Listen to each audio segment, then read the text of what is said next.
Open the lid and fill the water tank with drinking water. The water level should not exceed max level, as indicated on the water gauge.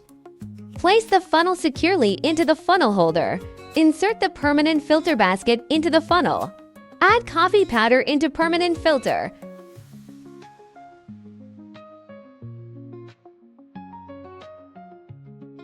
Close the top cover completely. Place the carafe handle closed horizontally onto the warming plate.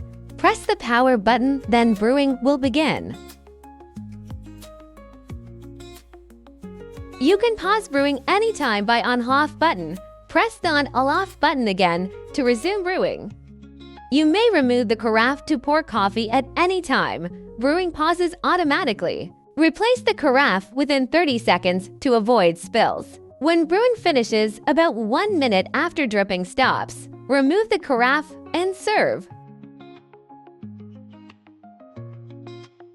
Use the hour or min button to select the needed prog time.